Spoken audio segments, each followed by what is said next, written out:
அல்ஹம்துலில்லாஹி நஹ்மதுஹு வ நஸ்தஈனுஹு வ நஸ்தக்ஃபிருஹு வ நஊது பில்லாஹி மின் ஷுரூரி அன்ஃபுஸினா வ மின் ஸய்யிஆத்தி அமாலினா மை யஹ்திஹில்லாஹு ஃபலா முضில்ல லஹு வ மை யுضلில்ஹு ஃபலா ஹாதிய லஹு வ அஷ்ஹது அன் லா இலாஹா இல்லல்லாஹு வஹ்தஹு லா ஷரீக லஹு வ அஷ்ஹது அன்ன முஹம்மதன் அப்துஹு வ ரசூலுஹு அம்மா பஅத். கண்ணியத்திற்குரிய எல்லாம் வல்ல அல்லாஹு ஜல்ல ஷானஹு தஆலாவின் நல்லடியார்களே, பாரம்பரிய பெருமை அடிப்பது இஸ்லாத்தில் அனுமதி இல்லை என்பதை கடந்த வாரங்களாக பார்த்து வருகிறோம். அதுபோல இன்னொரு போலியான பெருமை என்னவென்று சொன்னால், நாம் பேசுகிற மொழியின் அடிப்படையில் நம்மை உயர்வாக கருதுவது. இந்த மொழி பேசினால் அவன் சிறந்தவன், உயர்ந்தவனாக இருக்கிறான், எங்கள் மொழிக்கு பாரம்பரியம் இருக்கிறது என்றெல்லாம் சொல்லி அந்த மொழியின் அடிப்படையில் தம்மை உயர்வானவராகவும் மற்ற மொழி பேசுகிற மக்களை இழிவாகவும் கருதக்கூடிய ஒரு தன்மை பரவலாக இருக்கிறது. அந்த நோய் நம்ம சமுதாய மக்கள் மத்தியில் கூட, தமிழ் மக்கள்கிட்ட கூட கொஞ்சம் அதிகரித்து வருவதை பார்க்கிறோம். மொழியை பொறுத்த வரைக்கும் இஸ்லாத்தின் நிலைப்பாடு என்ன என்றால், எல்லா மொழிகளுமே சமமானது தான். அனைத்து மொழிகளிலையும் இறைவன் தூதர்களை அனுப்பியிருக்கிறான், தூதர்களுக்கு வேதங்களை வழங்கியிருக்கிறான்.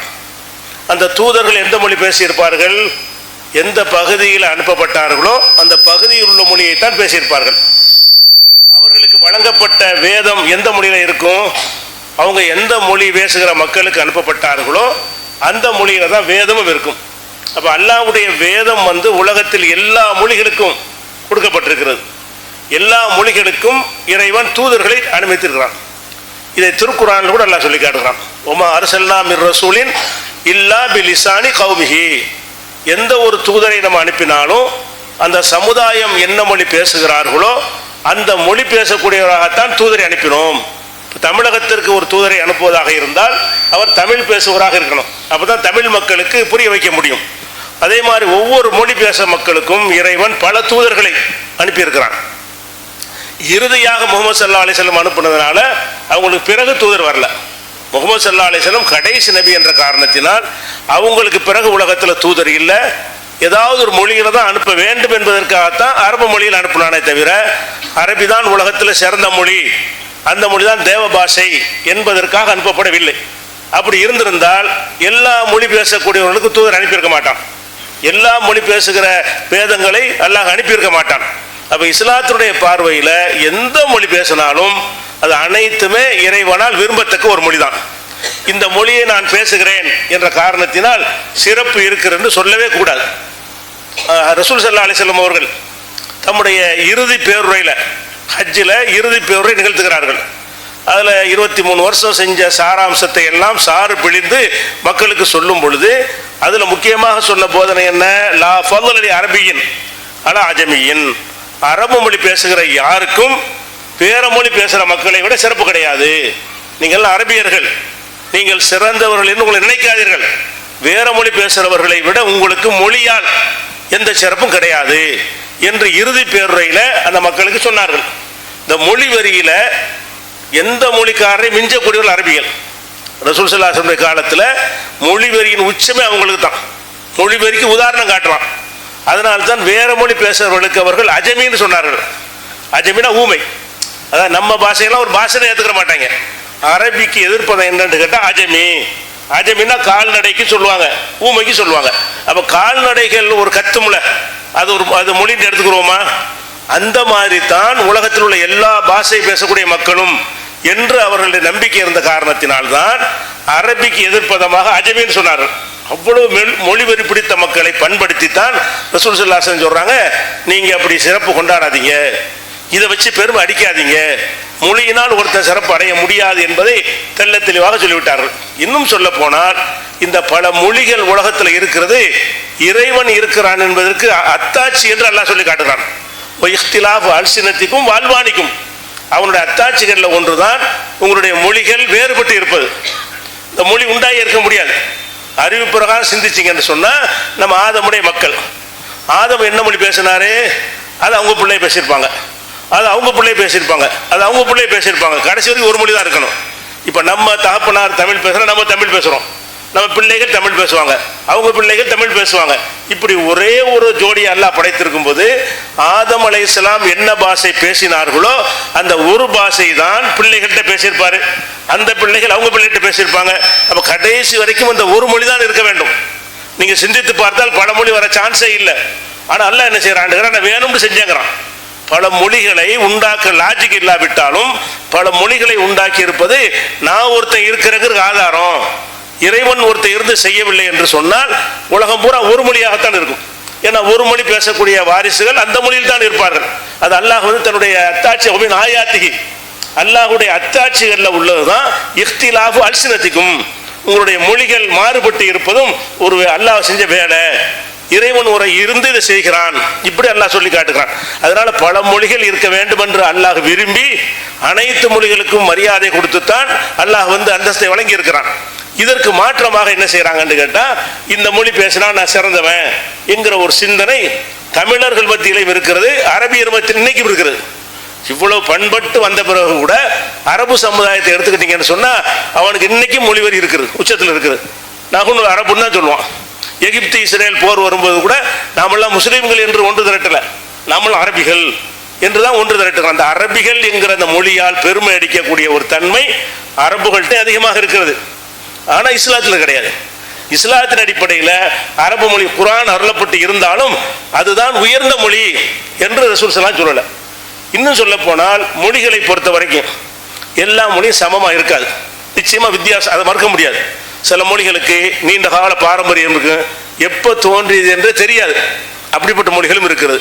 இத்தனை வருஷத்துக்கு முன்னாடி அந்த மொழி வந்தது என்று கண்டுபிடித்த மொழிகளும் இருக்கிறது. பல இலக்கியங்கள் கொண்ட மொழிகளும் இருக்கிறது. இலக்கியமே இல்லாத மொழிகளும் இருக்கிறது. எழுத்து வடிவம் இல்லாத மொழிகளும் இருக்கிறது. பேச்சில் மட்டும்தான் இருக்கும். எழுத்து வடிவம் உள்ள மொழிகளும் இருக்கிறது. இப்படி உலகத்தில் பல மொழி இருந்தாலும் அந்த மொழிகளுக்கு மத்தியில் கண்டிப்பாக வேறுபாடு இருக்கிறது. சில மொழிகளில் இலக்கிய கூடுதலாக இருக்கும். சில மொழிகளில் ஒரு கருத்துக்கு பல சொற்கள் இருக்கும். சில மொழிகளில் ஒரு கருத்துக்கு ஒரு சொல்லு தான் இருக்கும். இப்படி மொழிகள் என்று வித்தியாசப்பட்டு இருக்கிறது. அந்த மொழிகள் வித்தியாசப்பட்டு இருந்தாலும் அதை பேசுறதுனால சிறப்பு வருமா, அதான் கேள்வி. மொழியில வித்தியாசம் இருக்கிறது. எல்லா மொழியும் சமம் கிடையாது. அந்த மொழியில நிறைய இலக்கியங்கள் படைத்த ஒரு மொழியும் இலக்கியங்கள் கம்மியாக உள்ள மொழியும் சமமானு கேட்டா அந்த மொழியில் வித்தியாசம் இருக்கலாம். அந்த மொழி உங்களுக்கு கிடைத்தது எப்படி கிடைத்தது? இங்க பிறந்ததனால் கிடைத்தது. தமிழ் கூறும் தாய் தந்தைக்கு நீங்க பிறந்ததால் அந்த மொழி உங்களுக்கு கிடைத்ததா? நீங்க கஷ்டப்பட்டு இந்த தமிழுக்கு தான் நான் பிறக்க வேண்டும், நான் தமிழனாகத்தான் வாழ வேண்டும் என்று தேர்ந்தெடுத்து வந்தீங்களா? உங்களுடைய பெற்றோர்கள் நீங்க பிறக்கிறதுக்கு முன்னாடி அமெரிக்காவுக்கு போயிருந்தார்கள் என்று சொன்னா நீங்கள் ஆங்கிலம் பேசியிருப்பீர்கள். அவர்கள் அரபு நாட்டுக்கு போயிருந்தால் நீங்கள் அரபி பேசியிருப்பீர்கள். அவர்கள் பங்களாதேஷுக்கு போயிருந்தால் வங்காளம் பேசியிருப்பீர்கள். உங்க பெற்றோர்கள் எதை பேசினார்களோ அதன் அடிப்படையில் உங்களுக்கு இந்த மொழி வந்ததா, அல்லது உலகத்தில் உள்ள மொழியெல்லாம் ஆய்வு செய்துவிட்டு இதுதான் சிறப்பான மொழி அந்த மொழியை நம்ம தேர்ந்தெடுத்து வந்ததா? தேர்ந்தெடுத்தா பெருமையுடைய அர்த்தம் இருக்கு. உங்களுக்கு எந்த ஒரு அந்த மொழியை நீங்கள் பெற்றதில் உங்களுக்கு உரிமையே கிடையாது, உங்களுக்கு உழைப்பு கிடையாது, உங்களுடைய திட்டமிடுதல் கிடையாது, உங்களுக்கு பங்கே கிடையாது. அப்படியான ஒரு மொழியை வைத்துக்கொண்டு இந்த மொழி பேசுவதால் நான் சிறந்தவன் என்று வாதிடலாமா? அது இஸ்லாம் தகர்த்தெறிந்த ஜாகிலியா, அறியாமை காலத்து வழக்கம். இன்னும் சொல்ல போனால் இந்த மொழி சிறப்புலாம் சொல்றாங்களே அதெல்லாம் இலக்கியத்துக்கு தான். இலக்கியங்கள்ல தான் அந்த இலக்கியத்தை விட இந்த இலக்கியம் மேலானது என்று நீங்க பெருமை அடிக்க முடியும். நம்ம பேசுகிற பேச்செல்லாம் அந்த மொழியா? நீங்கள் தமிழாக பேசிக்கிட்டு இருக்கிறோம். நாம் பேசுகிற தமிழ் வள்ளுவர் பேசின தமிழா? நாம் பேசுகிற தமிழ் கம்பன் பேசின தமிழா? எந்த தமிழை நீங்கள் பாராட்டி சிறப்பு என்று சொல்லிக் கொண்டிருக்கிறீர்களோ அதெல்லாம் அழிச்சாச்சு, ஏட்டில் இருக்கிறது. நம்ம என்ன பேசுகிறோம்? சாப்பிட்டீங்களா, வந்தீங்களா, போனீங்களான்னு கேட்குறோம். இதான் நம்ம தமிழ். இது நம்ம எப்படி பெருமை கொண்டாடுறது? அந்த மொழியை நம்ம கடைப்பிடிக்கல. எந்த ஒரு மொழி பேசுகிறவனா இருந்தாலும் மொழியின் சிறப்பை எதை கொண்டு நிப்பாட்டுவான்? அதனுடைய இலக்கியங்களை வச்சு நிப்பாட்டுவான். எங்கள்கிட்ட முட்டு நூல்கள் இருக்கிறது, இவ்வளவு புலவர்கள் வந்திருக்கிறார்கள், இவ்வளவு இலக்கியங்கள் நாங்கள் படைத்திருக்கிறோம், இத்தனை வருஷம் பாரம்பரியம் உள்ளது என்றெல்லாம் சொல்லி அவன் பெருமை அடிப்பதெல்லாம் என்னன்னு கேட்டீங்கன்னா இலக்கிய தமிழுக்கு தான். நீங்க பேசுற தமிழ் நான் பேசுற தமிழ் தமிழா? நீங்க பேசுற அரபி நான் பேசுற அரபி அரபியா? அரபியெல்லாம் கொலை பண்ணிவிட்டு அவங்க புதுசாக ஒன்று உண்டாக்கி பேசிக்கிட்டு இருக்கிறாங்க. தமிழையெல்லாம் கொலை பண்ணிவிட்டு பேசிக்கிட்டு இருக்கிறோம். நம்மளே அந்த மொழியை கடைப்பிடிக்கலாம். பெருமடிக்க ஒண்ணுமே இல்லை. நீங்க எப்ப பெருமடிக்கலாம்? அந்த மாதிரி பேசினால் கூட பெருமை அடிக்கலாம். அந்த மாதிரி ஒருத்தன்ட்ட போய் வள்ளுவர் மாதிரி பேசுறீங்கன்னா நீ எந்த பாஷை நம்ம கேட்பான். திருவள்ளுவருடைய தமிழில் போய் யார்கிட்ட பேசுனீங்கன்னா இது எந்த பாஷைன்னு கேட்பான். அப்போ என்ன பெருமை? நாமளே கடைபிடிக்காத ஒன்றில் இந்த பெருமை அடிக்கிறது. ஒரு கருத்தை சொல்வதற்கு உள்ளதான் ஒரு மொழி, அவ்வளவுதான். மொழினா என்ன அர்த்தம்? இந்திக்காரன் வந்து சாப்பிட்டியான்னு கேட்பான், அவன் இந்தியில் கேட்கறது இவனுக்கு விளங்கும். தமிழ்காரன் சாப்பிட்டியான்னு கேட்டால் விளங்குமா விளங்காதா? உருதுக்காரன் உருதுல கேட்டால் விளங்கும்ல, அரபிக்காரன் அரபி, எல்லாம் ஒரே அர்த்தம் தானே. சாப்பிட்டீங்களாங்கிற இந்த வார்த்தையை வந்து எந்த பாஷையில் நீங்கள் கேட்டாலும் அந்த பாஷை அறிந்தவர்கள் ஒரே மாதிரி தான் புரிந்து கொள்வார்கள். அப்ப இந்த செய்திகளை எடுத்து சொல்வதற்கு உரியதுதான் பாஷையை தவிர இந்த பாஷையை பேசுவதனால் எனக்கு சிறப்புன்னு அது போலி தானே. அப்படி சிறப்பு இல்லையே. எதை வச்சு சிறப்பு? பாரம்பரியம் இருக்கிறனால சிறப்பாய் போயிருமா? இன்னும் சொல்ல போனால் நம்ம ஒரு சிறந்த மொழியை பேசுறோம், சிறந்த மொழியை பேசக்கூடியவன் அதனால சிறந்தவன் என்று சொல்வீர்களே. ஆனால் இந்த தமிழையோ அரபி எந்த பாஷையை எடுத்துக்கொள்ளுங்கள், அரபி பேசக்கூடியவன்ல அயோக்கியம் இருக்கிறானா இல்லையா? இருக்கிறான். திருடன் இருக்கிறான்ல, நல்லவன் இருப்பான், ஏமாத்துக்கிறான் இருக்கிறான்ல. அந்த மொழியை பேசக்கூடியவன்ல பலதரப்பட்ட ஆட்கள் இருக்கிறாங்களா இல்லையா? இருக்கிறாங்க. தமிழ் பேசுறோம், தமிழன் உயர்ந்த இனம், அதுல குடிகாரன் இருப்பான், அவன் உயர்ந்த இனமா. கொலகாரன் இருப்பான், அவன் உயர்ந்த இனமா. திருடன் இருப்பான், அவன் உயர்ந்த இனமா. ஊழல் பண்றவன் இருப்பான், மோசடி பண்றவன் இருப்பான். அப்போ ஒரு மொழியை வைத்து நீங்கள் சிறப்பு சொல்றீங்க, அந்த மொழி பேசக்கூடியவர்கள் எல்லா தன்மையும் இருக்குத. நல்லவன் இருக்கான், கெட்டவன் இருக்கான், உயர்ந்தவன் இருக்கான், தாழ்ந்தவன் இருக்கான், முட்டா இருக்கான், படிச்சவன் இருக்கான், இப்படி பலதரமா இருக்கும் பொழுது அப்ப என்ன மொழிக்கு சிறப்பு? அது அல்லாஹ் சொல்றபடி இன்ன அக்ரமக்கும் இந்தல்லாஹ் அத்காக்கும், உங்களை ஊரான் ஒரு பெண்ணிலிருந்து படைத்தோம். உங்களை சிறந்தவர் யார் என்று கேட்டால் அல்லாஹ்வை ரொம்ப பயப்படுறவர், அல்லாஹ்வுக்கு ரொம்ப நீங்கள் அஞ்சினீர்கள் என்று சொன்னால் நீங்கள் சிறந்தவர். ஆக குண நலன்களை வைத்துத்தான் சிறப்பை நம்ம என்ன செய்யணும், கருத வேண்டும், முடிவு செய்ய வேண்டும். நபிகள் நாயகம் ஸல்லல்லாஹு அலைஹி வஸல்லம் காலத்துல அபிசீனியர்கள், ஹபஷான்னு சொல்றோம்ல, அந்த ஹபஷாங்கிற அபிசீனியா, எத்தியோப்பியா, சோமாலியா அதெல்லாம் சேர்த்த பகுதிக்கு பேர் ஹபஷான்னு சொல்லுவாங்க. அந்த பகுதியை சேர்ந்த பல பேர் அடிமைகளாக அங்க வந்து விற்கப்பட்டு அடிமை வேலை செய்து கொண்டிருந்தார்கள். அதுல பிலால் ஒருவர் தெரியும் நமக்கு. அவருடைய தாய்மொழி என்ன? அவருக்கு அரபி கிடையாது. அவருடைய தாய்மொழி வந்து அஜமி, வேற்றுமொழி. வேற்றுமொழி பேசக்கூடிய அந்த பிலாலை தான் நபிகள் நாயகம் ஸல்லல்லாஹு அலைஹி வஸல்லம் அவர்களை ஏற்ற பிறகு மக்காவுல காபத்துல்லாவுல ஏறி மக்கா வெற்றியின் போது பாங்கு சொல்ற பொறுப்பு அவருக்கு தான் கொடுத்தாங்க. காலமெல்லாம் மரணிக்கிற வரைக்கும் மஸ்ஜித் நபவியில பாங்கு சொல்லுகிற பொறுப்பு அவருக்கு தான் வழங்கினார்கள். அபூபக்கரே ரசூலுல்லாஹ் பார்க்க வர்றதா கூட இவர்கிட்ட கேட்டு தான் வர முடியும். இவர் தான் மெய் காப்பாளர். இவர்கிட்ட கேட்டு தான் உள்ள வர்ற அளவுக்கு என்ன செய்வாங்க, ரசூல் ஸல்லல்லாஹு அலைஹி வஸல்லம் அவர்கள் அந்த பிலாலுக்கு அவ்வளவு பெரிய முக்கியத்துவம் கொடுத்தாங்க. அவர் கற்பாவர் இருக்கிறார் நேரத்தில். ரெண்டாவது வேற மொழிக்காரர், வேற மொழிக்காரர் கூட பாங்கு சொல்ல நியமிக்கிறாங்க. உன் தாய்மொழி அரபி கிடையாது, நீ பாங்கு சொல்லக்கூடாது, அரபி தான் பாங்கு சொல்லணும். அரபியில் சொல்ல வாசகம் தானே, அரபியில் சொல்லுகிற வாசகத்தை அரபி தெரிஞ்சவன் தான் சொல்ல வேண்டும். நீ வந்து கத்துக்கிட்ட ஒரு ஆளு, நீ பூர்வீகத்தில் உன்னுடைய தாய்மொழி அரபி இல்லை என்று சொன்னார்களா? அவரே பாங்கு சொல்ல நியமித்தார்களா? பாங்கு சொல்ல நியமித்து அவ்வளவு நெருக்கத்தை கொடுத்து சம்மட்டி அடி அடித்தார்கள். எதுக்கு? மொழி வெறிக்கு, நிறவெறிக்கு. இந்த ரெண்டு வெறியும் மிகைத்திருந்த அந்த சமுதாயத்தில் இப்படியான ஒரு வேலையை செய்வதன் மூலமாக மரண அடி கொடுத்த காட்சியை நம்ம பார்க்கிறோம். எந்த அளவுக்கு என்றால் நபிகள் நாயகம் ஸல்லல்லாஹு அலைஹி வஸல்லம் அவர்களுக்கு பிறகு அபூபக்கர் ஆட்சிக்கு வர்றாங்க. அபூபக்கர் தான் வந்து இவரை பிலாலை வந்து விலைக்கு வாங்கி விடுதலை செஞ்சவர். அவர் ஒரு அடிமையாக இருந்தார். அடிமையாக இருக்கும் பொழுது அந்த எஜமான் வந்து ரொம்ப கொடுமைப்படுத்துறான். எதுக்கு கொடுமைப்படுத்துறான்? இஸ்லாத்தை ஏற்றுக்கிறதுக்கு தானா, வேற கொடுமை இல்லை, வேலை வெட்டியில் உள்ள குறை இல்லை.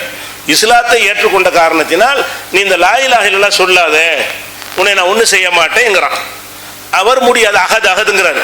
ஒருத்தன் தான், ஏகன் தான். நீ எவ்வளோ அடித்தாலும் உதைச்சாலும் சுடுமணலில் கிடத்தினாலும் இவனை துன்புறுத்தினாலும் அந்த கொள்கையில் தடம் பொருள மாட்டேன்னு சொல்றாரு. இப்போ அபூபக்கர் அவர்கள் போகும்போது வரும்போது இதை பார்க்குறாங்க. இந்த பிலால் என்பவரை அவனுடைய முதலாளி படுத்தக்கூடிய கொடுமையெல்லாம் பார்த்து விட்டு அவன்கிட்ட பேரம் பேசி என்ன விலைக்கு அவர் நீ எனக்கு வித்துரு, நான் வாங்கிக்கிறேன் என்று சொல்லி விற்கிற வழக்கம் இருந்துச்சு. மனிதர்களை அடிமையாக கருதக்கூடிய அந்த காலத்தில் வந்து விலை பேசி வித்து விடுவார். என்கிட்ட உள்ள அடிமை இருந்தால் ஆடு மாடை விற்கிற மாதிரி வித்துருவாங்க. பிறகு இஸ்லாம் அதை ஒழிச்சு கட்டிச்சு, தன்மை இல்லாமல் ஆக்கிருச்சு. ஆனால் ஆரம்ப காலத்தில் இருக்கும் பொழுது பிலாலை விலை பேசி வாங்கி அதிக விலை கொடுத்து சொல்றாங்க. அந்த விலைக்கு வாங்கி இன்னோடு சுதந்திரமா இருந்துக்க, எனக்கு நீ அடிமை இல்லை, யாருக்கு அடிமை இல்லை என்று அவரை விடுதலை செய்யறாங்க.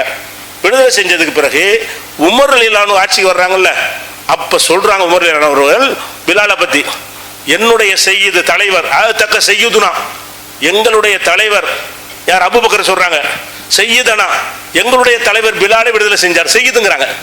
எங்களுடைய தலைவராக அபூபக்கர், எங்களுடைய தலைவராக பிலாலை விடுவித்தவர் அடிமையாக இருப்பவரை விலைக்கு வாங்கி வித்தாருங்கிறாங்க.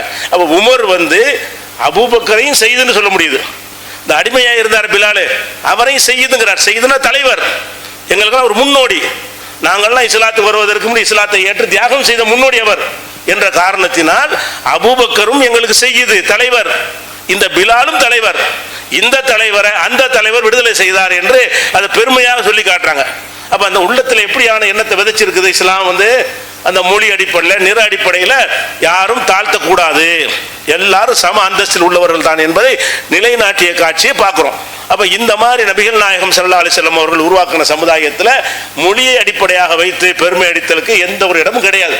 இன்னும் சொல்ல போனா ஒரு மொழிக்கான தமிழன், ஒரு அரபியன் அப்படின்னு எதை வச்சு தீர்மானிக்கிறாங்க? தீர்மானிக்கிறதா பாரம்பரியத்தை வச்சு தீர்மானிக்கிறீங்களா, அவனுக்கு அந்த மொழி பேசுறத வச்சு தீர்மானிக்கிறீங்களா? ஒருத்தன் மலையாளி தமிழ்நாட்டுக்கு வந்துட்டான், இங்கேயே சில ஆண்டுகள் இருந்து நம்மளை விட அழகா தமிழ் பேசுறான். அந்த மொழியை பேசுனா தமிழ் தானே? அவன் இல்லைங்கிறானுவ. அவன் மலையாளியா இருந்துட்டு போறான். மொழி என்பது பேசுவதை வைத்து அந்த பேர். தமிழன் எதை வச்சு சொல்றீங்க? அந்த பாஷை நீங்க பேசுறீங்க. மலையாளின்னு எதை வச்சு சொல்றீங்க? அந்த பாஷை நீங்க பேசுறீங்க.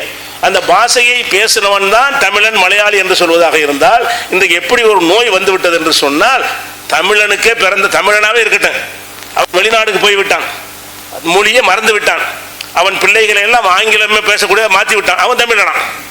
அவன் தமிழே இல்லை.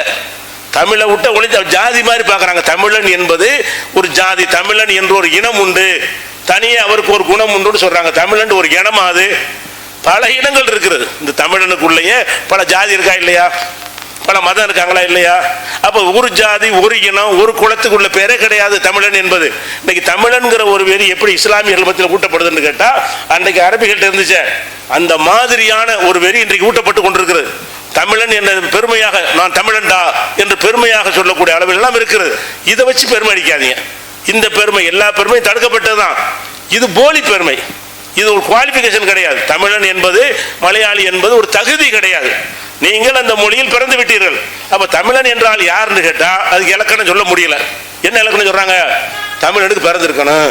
தமிழனுக்கு பிறந்து தமிழ் தெரியாட்டி தமிழன் தான் அவன்.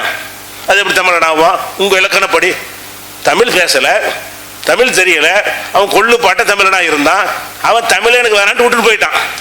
தமிழை விட்டுட்டு போனவன்லாம் தமிழன்ல வருவாங்க. வேற மொழியில பிறந்து அவன் இங்க வந்து குடியேறி தமிழை கத்துக்கிட்டான்னு சொன்னா நீ தமிழன் கிடையாது. ஏன் தமிழன் கிடையாது? உன் தகப்பன் தமிழன் இல்லை. அப்ப தமிழ்ங்கிற மொழிக்காக நீங்கள் உரிமை கொண்டாடினால் அந்த மொழி அவன்கிட்ட இருக்குத, இவங்கிட்ட அந்த மொழி இல்லையே. தமிழனுக்கு பிறந்தவன்ட்ட தமிழ் மொழி இல்லை, வேற ஒருத்தனுக்கு பிறந்தவன் தமிழனா இருக்கிறான். அப்ப அந்த அந்தஸ்து கொடுக்கணும்ல? அதெல்லாம் கிடையாது. ஜாதி தானா? தமிழன் என்பது பாரம்பரியமாக வரக்கூடியது, ஒரு ஜாதியாக, ஒரு இனமாக கட்டமைக்கிற காட்சியை பார்க்கிறோம். இது உலகத்தில் எங்கேயும் இல்லாது. தமிழ் ஊர் மக்கள்கிட்ட மாத்திரம்தான் இந்த மாதிரியான ஒரு நோய் இருக்கிறத பார்க்கிறோம். அதனால தமிழ் மொழிக்கு உங்களுக்கு சிறப்பு, 1000 சிறப்பு இருக்கலாம், உண்மையில் இருக்கிறது. தமிழ் மொழியுடைய அளவுக்கு பூர்வீகமான மொழிகள் ரொம்ப ரொம்ப ரொம்ப குறைவு தான். ஆரம்பகால 5-6 மொழிகள்ல தமிழ் வரும், வந்துட்டு போகுது. அந்த மொழியுடைய சிறப்பெல்லாம் இலக்கியங்களுக்கு தான். சாதாரண மக்களுடைய பேச்சுக்கு என்ன சிறப்பு இருக்கிறது? அந்த இலக்கியங்கள், இதிகாசங்கள் அந்த காலத்திலே எழுதி வச்ச காரணத்தினால பழமையான மொழிகளுக்கு நிறைய நூல்கள் இருக்கும், புதுசா வந்த மொழிகளுக்கு நூல்கள் கம்மியா இருக்கும். அதனால் நிறைய இலக்கணங்கள், இலக்கியங்கள்லாம் எழுதப்பட்டது என்று சொன்னால் அது பண்டிதர்களுக்குரிய தமிழ். அது ஒரு சிறப்புன்னு எடுத்துக்கிறங்க, மறுப்பு கிடையாது. நீங்க பேசுவதனால் உங்களுக்கு தகுதி வருமா? நடத்தையினால் வருமா? இந்த போலி பெருமை வருவதனால என்ன ஆகுது என்று கேட்டா, நிஜமாகவே நம்மிடம் வர வேண்டிய தகுதியில் போய்விடுகிறது. நான் தான் தமிழனா இருக்கிறேன்ல, நான் தான் அந்த குலமா இருக்கிறேன்ல, நான் அந்த கோத்திரமா இருக்கிறேன்லன்னு பெருமை அடிக்கிறான். அட இதனால பெருமை வராதுடா. நீ உன்னை நல்லவன் ஆக்கிய, ஒரு கொடைவள்ளல் ஆகு, ஒரு அறிஞன் ஆகு, ஒரு விஞ்ஞானி ஆகு, ஒரு வணக்க வழிபாடு உள்ளவன் ஆகு. அதெல்லாம் பெருமைக்குரிய காரியங்கள், அதெல்லாம் ஒரு மனநிறைவு அடையக்கூடிய காரியங்கள். அந்த மாதிரியான காரியங்களை விட்டு அப்புறப்படுத்தி இது உன்னை மட்டும் வச்சுக்கிட்டே சிறந்தவங்கிறான். எந்த அளவுக்கு என்று கேட்டா, ஒரு தமிழனும் மலையாளியும் சண்டை. என்ன நம்ம என்ன செய்யணுதுல? என்னப்பா பிரச்சனை? ஓம் பக்கம் தப்பா, ஓம் பக்கம் தப்பா, யார் பக்கம் தப்புன்னு பார்த்து அந்த தவறு செஞ்சவனை கண்டிக்கணும். தமிழன் அநியாயம் பண்ணதுக்கு அடிச்சுட்டான்னு வைங்க, தமிழனே அடிப்பதா? ஏன் தமிழன் அடிப்பதான்னு எங்க அவன் எதுக்கு அடிச்சான்? ஒரு மலையாளியை தமிழ்நாடு அடித்தால் கண்டுக்கிற மாட்டேங்கிறாங்க. இது எல்லா மொழியிலும் இருக்கிறது, நாம தமிழ்ல இருக்கிறதுனால சொல்லி காட்டுக்கிறோம். தமிழ் பேசுகிற மொழியில் நம்ம இருக்கிற காரணத்தினால் தமிழன் என்ற முறையில் என்ன தப்பு செஞ்சாலும் என்ன இருந்தாலும் அவன் தமிழனாச்சு. உதாரணமாக இப்போ அரசியல் எடுத்துக்கிட்டிங்கன்னா கூட பல தலைவர்கள் வந்து வேறு மொழி பேசக்கூடியவங்க தமிழுக்கு வந்தாங்க. தமிழுக்கு வந்து அந்த மொழியிலே பேசினார்கள், அந்த மொழியில பிரச்சாரம் செய்தார்கள். இந்த திராவிடம்னு சொல்லக்கூடிய தலைவர்கள் எல்லாமே தமிழர்கள் கிடையாது பிறப்பால. அவங்கெல்லாம் வேற வேற மொழி பேசக்கூடியவர்களாக இருந்தும் கூட இந்த தமிழ்நாட்டுக்குள்ள வந்த பிறகு இதுதான் எங்களுடைய மொழி என்று ஆக்கி அவங்க எல்லாமே அந்த மொழியில பேசி கொண்டிருக்கிறார்கள், அந்த தமிழை நேசிக்கிறார்கள். அவன் தமிழன் கிடையாது. அவன் எத்தனை வருஷம் 50 வருஷம் தமிழ் பேசினாலும் அவன் தமிழன் கிடையாது. இன அடிப்படையில் மாத்திரம் அதை பிரித்து பார்க்குறாங்க. தமிழனை தமிழன் தான் ஆள வேண்டும். ஏன் நல்லவன் ஆளணும்னு சொல்லுங்களேன். எவன் நல்லவனோ என் ஒழுங்கானோ ஆளணும். தமிழன் என்று வந்து விட்டால் நல்லவனா இருப்பானா? தமிழன் ஆளணும்னு சொல்லி தமிழன் வந்து போக்கிரியா இருந்தா, தமிழன் முள்ளமாரியா இருந்தா நம்ம எப்படி பார்க்கணும்? தமிழன் ஆளணும், மலையாளி ஆளணும், அரபி ஆளணும், அதெல்லாம் கிடையாது. எவன் ஆளலாம். எந்த அளவுக்கு நபிகள் நாயகம் சொல்றாங்க, நீங்கள் கட்டுப்படுங்கள், தலைமைக்கு கட்டுப்படுங்கள், தலைமை ஆட்சி அதிகாரத்துக்கு செவி கொடுங்கள் என்று சொன்னார்கள். சொல்லிவிட்டு ஒயின் உம்மிர அழைக்கும் அபுதுன் ஹபஷியுன், அபிசீனி அடிமை, கருப்பு அடிமை, வேற மொழி பேசுகிற அடிமை உங்களுக்கு தலைவராக நியமிக்கப்பட்டாலும் அவரு கட்டுப்படுங்கள். அரபுகள்கிட்ட சொல்றாங்க, நீங்க சமமா நடத்துறது மட்டும் பத்தாது, வரிசையில ஒன்னா நிக்க வைக்கிறீங்க அது மட்டும் பத்தாது, வாங்க சொல்ற தகுதியை கொடுக்குற அது பத்தாது, வேற என்ன செய்யணும்? அவரை நான் தலைவராக நியமித்து விட்டால் அல்லது மக்கள் அவரை தலைவராக ஏற்றுக்கொண்டு விட்டால் அபிசீனியருக்கு நான் கட்டுப்படாது நினைக்கக்கூடாது. நீ அரபியா இருக்கிற நீங்க கூட அவர் கட்டுப்பட வேண்டும். உம்மிர் அழைக்கும் அபுதுன் ஹபஷியுன், அபிசீனிய அடிமை உங்களுக்கு தலைவராக வந்தாலும் அந்த தலைவர் கட்டுப்படுங்கள். தலைமைத்துவத்தை கொடுக்கலாம்னு சொல்லி இஸ்லாம் சொல்லுகிறது. ஒரு தமிழ்நாட்டுக்கு ஒரு மலையாளியே வந்து தலைமை தாங்கலாம், அவனுக்கு அந்த தகுதி இருந்தால். ஒரு மலையாளிக்கு தமிழன் தலைமை தாங்கலாம், அதற்கான தகுதி இருந்தால். ஒரு இந்திக்காரனுக்கு தமிழன் தலைமை தாங்கலாம், தமிழ்நாட்டுக்கு ஒரு இந்திக்காரன் கூட தலைமை தாங்கலாம். எதை பார்க்கணும்? அவங்கிட்ட அந்த கெப்பாசிட்டி இருக்குதா, அவன் நல்லவனா இருக்கிறானா, இருக்கிறதுல எடை போட்டு பார்க்கும் பொழுது இவன் பரவாயில்லையா, இப்படிதான் பார்க்கணுமே தவிர இவன் வந்து பேசிக்கல நம்ம மொழி கிடையாது, இவன் வைக்க கூடாது, வேற மொழிக்கு நம்ம தமிழ்நாட்டுக்காரன் தான் வரணும் என்கிற ஒரு வெறிக்கு ஊட்டப்பட்டு நம்ம மக்கள்ல பல பேர் என்ன செய்யறாங்க, அதையே ப்ரொஃபைலா வைக்கிறது, தமிழ்னு சேர்த்துக்கிறது, பேரோட சேர்த்து என்ன செய்யறது. அரபிகள் கூட இது செய்யல. அந்த காட்டு மிராண்ட அரபிகள் கூட அரபிங்கிறது பேர் அரபி அப்துல் காதர், அரபி இஸ்மாயில் அவன் சொல்ல மாட்டான். அவன் இஸ்மாயில் இஸ்மாயில் தான், அரபி இஸ்மாயில் மொழி வெறிலாம் இருக்கும், ஆனா பேரோட சேர்த்து சொல்ல மாட்டான். இவன் என்ன செய்யறான்? தமிழ் இஸ்மாயில், தமிழ் முகமது, தமிழ் இப்ராஹிம் ப்ரொஃபைல் பேரு. அவன் தகப்ப வச்ச பேர் வரி இப்ராஹிம் தான். இவன் என்ன செய்யறான்? அப்ப நீ என்ன சொல்ல வர்ற? இந்த மொழி பேசினால் சிறந்தவன் சொல்ல வர்றியா? மற்ற மொழி பேசுறா மற்றவன் சொல்ல வர்றியா? அப்ப நீ இஸ்லாத்துக்கு வெளியே நின்று இதை பேசுகிறாய், இஸ்லாத்துக்கு உள்ள நின்று இதை பேசவே முடியாது. அப்ப இஸ்லாத்துக்கு வெளியே நின்று கொண்டு இதையெல்லாம் ஒரு பேர் மாதிரி ஒரு பட்டம் மாதிரி நீங்கள் பயன்படுத்தினீர்கள் என்று சொன்னால் அந்த நோய் நமக்குள்ள வருகிறது என்று சொன்னால் எவ்வளவு கேவலம். இன்னும் சொல்ல போனால் ஒரு விஷயத்தை பெருமை அடிக்கிறோம்னு வைங்க, பெருமை அடிச்சா யார்கிட்ட பெருமை அடிக்கணும்? ஒரு அதிகாரத்தில் உள்ளவன் யார்கிட்ட பெருமை அடிப்பான்? சாதாரண மனுஷன் பெருமை அடிப்பான். அதிகாரத்தில் இருக்கிறவன் அந்த பெருமை யார்கிட்ட காட்டுவான்? கீழே உள்ள மக்கள்கிட்ட கொண்டே காட்டுவான். அதே மாதிரி உயர்ந்த குலத்துக்காரன் யார்கிட்ட காட்டுவான்? தாழ்ந்த குலம்கிட்ட கொண்டு காட்டுவான். இந்த தமிழன் சொல்லக்கூடிய பெருமை அடிக்கிறவன் எங்க கொண்டு காட்டுறான்டா? வேற நாட்டில் போய் காட்ட மாட்டேங்கிறான், அங்கேயும் காட்டணும். அமெரிக்காவை நின்று கொண்டு நான் தான் தமிழன் நம்மகிட்ட சொல்லிட்டு இருக்கிறான். தமிழன் பெருமை தமிழ்நாட்டிலே சொல்றான். என்ன சொல்றான்? நான் தமிழன். சரி, நீ தமிழன் எங்க சொல்ற?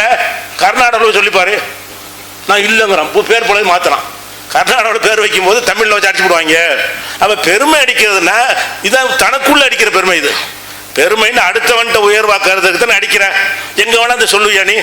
அரபு நாள் இறங்கி விட்டு நாங்கள்லாம் தமிழன் சொல்லிப்பாரு, இங்கிலீஷ்காரன்ட்ட போய் நாங்கள்லாம் தமிழன் சொல்லிப்பாரு. அப்படி பெருமை அடிச்சிருக்காரு இது வரைக்கும். அவன் சிரிப்பான், என்னடா சொல்றேன்னு கேட்பான்.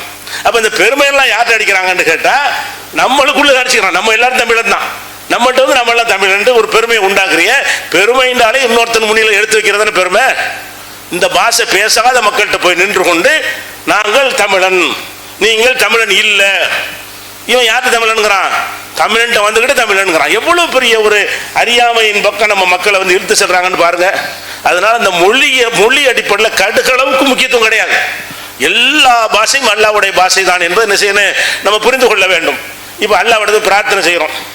நபிகள் நாயகம் சொல்றாங்க, அத்தஹியாத்தில் இருக்கும் பொழுது அத்தஹியாத்தை ஓதுங்க, அதுக்கப்புறம் ஸலவாத்தை ஓதுங்க, அதுக்கப்புறம் நான் கற்றுத்தந்த துவாக்கள் இருக்கும்ல அந்த துவாக்கள் ஏதாவது ஒரு துவா ஓதிக்கிடுங்க. ஓதிட்டு சும்மல் எத்த ஹையர் மினல் மஷலத்தி மாஷா, பிறகு அவன் விரும்பியதெல்லாம் கேட்கட்டும். விரும்பியதெல்லாம் கேட்குறான். இதில் கேட்குறது விரும்பியதை கேட்குறதா இருந்தால் ரசூல்லா கற்றுத்தந்ததை அரபிலேயே படித்து சொல்லிடலாம். ரசூல்லா கற்றுத்தராத உங்களுக்கு தனி தேவைகள் ஏதாவது இருக்கும், அந்த தேவைகளை குறித்து துவா இருக்காது, நீங்கள் தான் கேட்கணும். அப்போ ரசூல்லா என்ன சொல்கிறாங்கன்னு கேட்டால், நீங்கள் விரும்பியதை கேளுங்கள். அல்ல அவர் தொழுகைக்குள்ளே உட்கார்ந்துக்கிட்டேன் அத்தையாத்து முடித்து விட்டு உங்கள் பாஷையில் தமிழன் வந்து தமிழில் கேளு, மலையாளத்தில் கேளு. இறைவா எனக்கு தொழில் நஷ்டமாகி விட்டது, எனக்கு லாபமாகித்தா. இறைவா எனக்கு குழந்தை இல்லாமல் இருக்கிற குழந்தைய கொடு, எங்கள் பகுதிகள்லாம் பஞ்சத்தில் இருக்கிறது மழையை கொடு என்று தொழுகைக்கு உள்ளே இருந்து கொண்டு உங்கள் பாஷையில் கேட்கறது அனுமதிக்கிற மார்க்கம் இது. அரபியில் பாங்கு சொல்கிறோம்னா எதுக்கு சொல்கிறோம்? மொழி சிறந்ததுக்கா சொல்கிறோம்? இல்லை. அப்போ அரபியில் எதுக்கு பாங்கு சொல்லணும்? பாங்கை மாற்றுங்க பாங்க. பாங்கு எதுக்கு சொல்கிறோம்? இப்படி ஒரு பள்ளிவாசல் இருக்கிறது, தொழுகை கூப்பிட்றாங்கன்னு செய்தியை தெரிவிக்கிறது தான். இது உலக அளவில் உள்ள ஒரு கொள்கையாக இருக்கிறதுனால ஒரு அமெரிக்காக்காரங்க வருவான், இங்கே நம்ம இப்போ தமிழில் பாங்கு சொல்லணும்னு சொல்லி அல்லா பெரியவன் அல்லா பெரியவன் சொல்கிறோம், அவன் பாட்டு போயிட்டே இருப்பான். அல்லாஹ் அக்பர்னா பாங்கு பள்ளிவாசலா பாங்கு சொல்கிறாங்களே பக்கத்து தொழுவு போகும். அப்போ இந்த பாங்குன்னு கண்டுபிடிக்கிறதுக்கு தான் அதை சொல்கிறோமே தவிர அது உலகம் பூரா ஒரே மாதிரியாக தான் இருக்கணும். உலகம் முழுவதும் ஒரே மாதிரியா யூனிஃபார்முக்காகத்தான் இந்த பாங்கை நம்ம அப்படியே சொல்கிறோமே தவிர அரபி சிறந்தது என்பதற்காக சொல்கிறோம். நம்ம நாட்டில் கூட தேசிய கீதம் பாடுறாங்க, அது என்ன தமிழ்லையா இருக்குது? இல்லை. இந்திலையா இருக்குது? இல்லை. வங்காள மொழியில் இருக்குது. ஜனகணன்னு படிக்கிறவன் அது வங்காள மொழி பாஷை. அந்த கவிஞர் தாகூர் நல்ல கவிஞர் எழுதினாரு, கருத்து நல்லா இருக்குது என்று சொல்லி தேசிய கீதம் மட்டும் வைத்துக் கொண்டிருக்கிறோம். அதில் நம்ம என்ன பார்க்கல, இது வந்து எங்களுக்கு தனி, தமிழுக்கு வேற தேசியம் போடு, மலையாளிக்கு வேற ஒரு தேசிய கீதம் கொடு, அப்படி நம்ம சொல்லவில்லை. எல்லாருமே தேசிய கீதம் நாட்டு பாடல் என்று சொன்னால் ஜனகணமன படிக்கிறீங்கல்ல, அப்போ இந்த மொழியை பின்னாடி தள்ளிடுறோம். எதுக்காக தள்ளுறோம்? ஒன்று தான் இருக்க முடியும். ஒரு தேசம்னு சொன்னால் அது ஒரு கீதம் என்று சொன்னால் ஒன்று தான் இருக்க முடியும். அப்போ தான் யூனிட்டியை காட்ட முடியும். அப்படி இல்லைன்னு சொன்னால் நல்லா இருக்காது என்பதற்காகத்தான் அதை செய்கிறோமா? வங்காள மொழி ஒசத்திங்கிறதுக்கு செய்கிறோமா?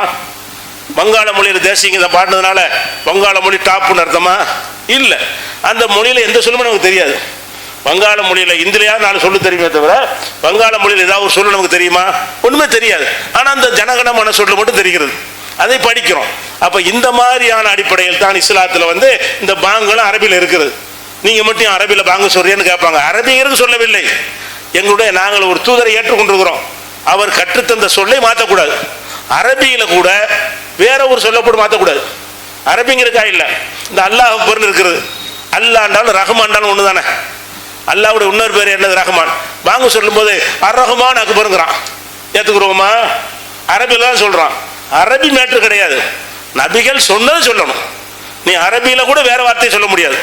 அஷஹது அல்லா ஹய்யா அலல் ஸலாக்கு பதிலாக வாருங்கள் என்பதற்கு வேற ஒரு சொல்ல போட்டு அவன் பாங்க சொன்னால் பாங்காக ஆகாது. அப்போ நபிகள் நாயகம் ஸல்லல்லாஹு அலைஹி வஸல்லம் வாயிலிருந்து ஒன்றை கற்று தந்திருக்கிறார்கள். அது ஒரு யூனிஃபார்மாக இருக்க வேண்டும். தொழுகை ஜமாத்து நடக்கிறது, அல்லாஹ் அக்பர்னா கையை தூக்குறோம், அல்லாஹ் அக்பர்னா குனிகிறோம், அல்லாஹ் அக்பர்னா நெத்தியை நிலத்தில் வைக்கிறோம்.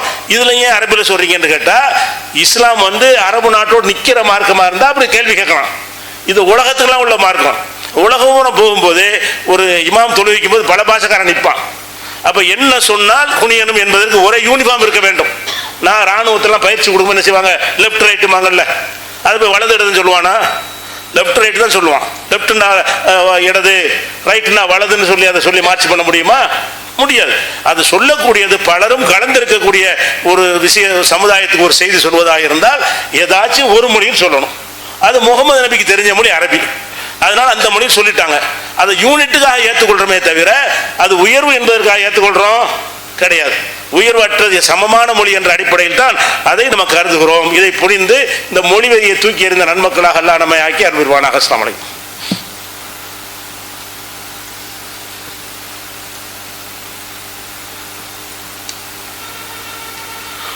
அன்பிற்குரிய சகோதரர்களே, நேற்றைய தினம் ஒரு செய்தி பரவலாக செய்தித்தாள்கள்லாம் நீங்கள் பார்த்துருப்பீங்க. அதாவது பாபர் மசூதி, அல்லாஹ்வுடைய ஆலயத்தை சட்டவிரோதமாக நம்ம இடத்துல பறித்து அந்த இடத்துல வந்து ராமர் கோயில் கட்டலாம் என்று நீதிமன்றங்கள் சட்டத்துக்கு புறம்பான ஒரு அநியாயமான தீர்ப்பளித்து நம்மளாம் அறிஞ்சிருக்கிறோம். அதை பிரம்மாண்டமான முறையில் கட்டுவதற்காக வேண்டி அவங்க வந்து அந்த ஆய்வை செய்யும் பொழுது அந்த இடத்துல கட்ட முடியாத ஒரு நிலை ஏற்பட்டுன்றது என்று இப்போ தடுமாறிக்கும் நிற்கிறார்கள். என்ன கட்ட முடியலைன்னு கேட்டால், சாதாரண கட்டடம் கட்டுவதாக இருந்தாலும் ஒரு 5 அடி அத்துவாரம் தோண்டி கட்டி விட்டுடலாம். இவர்கள் கட்ட நினைக்கிறது வந்து பிரம்மாண்டமான ஒரு கட்டடம் கட்டும் பொழுது அதுக்கு அஸ்திவாரம் வந்து பலமாக தோண்ட வேண்டும். அஸ்திவாரம் தோன்றப்போன்னு பார்த்தா உள்ள சரையு நதி நீர் நீரோட்டம் இருக்கிறது. அது நேர் கீழே சரையுங்கிற நதி என்ன செய்கிறது, அதுக்கு கீழே ஓடிக்கொண்டிருக்கிறது. நதி ஓட்டம் இருக்கிற இடத்தில் அஸ்திவாரம் போட்டால் நிற்காது. ஆழமான அஸ்திவாரம் போட முடியாது, மேலான அளவில் போடலாம்.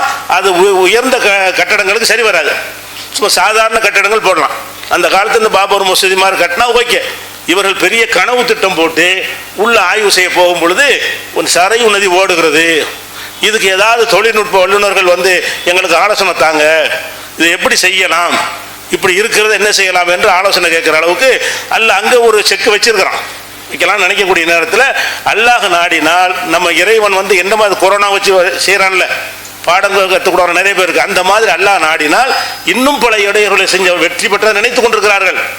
அவர்கள் வெற்றி பெற்ற நினைக்காதீர்கள், அது அவங்க தோத்து தான் போய்விட்டார்கள் என்று அல்லாஹ் என்ன செய்வான், அவன்கிட்ட நீங்கள் அதிகம் அழுது துவா செய்தோம் என்று சொன்னால் இது நீங்கள் செய்கிறது அநியாயம்தான் என்பதை அநியாயக்காரர்களுக்கு உணர்த்துவான்.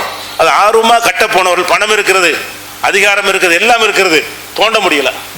தோண்ட போனால் என்ன ஆயிரும், நீரோட்டம் இருந்தால் அது நிற்காது, அடிச்சுக்கிட்டு போயிடும், உள்ள உளுந்து போயிடும், கட்டடத்தில் உளுந்து போயிடும். அப்போ மேம்போக்கான ஒன்று வந்து கட்டுவதாக இருந்தால் இவங்க கனவு திட்டமாக கட்ட முடியாது. மேம்போக்கான ஒரு கட்டடத்தை கட்ட முடியும், இல்லாட்டி இடத்தை மாற்ற வேண்டும். இடத்தை மாற்றினால் அவங்க தோத்து விட்டார்கள். இடத்தை மாற்றினால் நீதிமன்றம் அரசாங்கம் எல்லாம் தோத்து விட்டது. எந்த மையப்புள்ளியில் பிறந்தான்னு சொல்றியோ அந்த இடத்துல உனக்கு கட்ட முடியலன்னு அல்ல செக் வைக்கிறான்ல, அப்படி வரும். அல்ல நீ கட்ட நினைச்சேன்னு சொன்னா சாதாரண கட்டடம் அளவுக்கு தான் கட்ட முடியுமே தவிர பிரம்மாண்டமான அஸ்திவாரம் தோண்டி கட்ட முடியாது. அதுக்கு ஏதாவது நவீன தொழில்நுட்பம் தாருங்கள் என்று கேட்கிற அளவுக்கு அல்லாஹ் நினைச்சிருக்கிறான், ஒரு செக் வைத்திருக்கிறான் என்று நம்ம விளங்க முடிகிறது. இன்னும் அல்லாஹ் ரப்புல் ஆலமீன் என்ன செய்வான், நமக்கு மறைமுகமாக இந்த விஷயத்தில் உதவி செய்வான் என்று நம்பி நம்ம அதிகம் பிரார்த்தனை ஈடுபட வேண்டும். அஸ்ஸலாமு அலைக்கும். அல்ஹம்துலில்லாஹ் அல்ஹம்துலில்லாஹி நஹ்மதுஹு வ நஸ்தஈனுஹு வ நஸ்தக்ஃபிருஹு வ நஊது பில்லாஹி மின் ஷுரூரி அன்ஃபுஸினா வ மின் ஸய்யிஆத்தி அமாலினா மை யஹ்திஹில்லாஹு ஃபலா முதில்ல லஹு வ மை யுத்லில்ஹு ஃபலா ஹாதிய லஹு வ அஷ்ஹது அல்லா இலாஹா இல்லல்லாஹு வஹ்தஹு லா ஷரீக லஹு வ அஷ்ஹது அன்ன முஹம்மதன் அப்துஹு வ ரசூலுஹு அம்மா பஅத். கண்ணியத்திற்குரிய எல்லாம் வல்ல அல்லாஹு ஜல்ல ஷானஹு தஆலாவின் நல்லடியார்களே,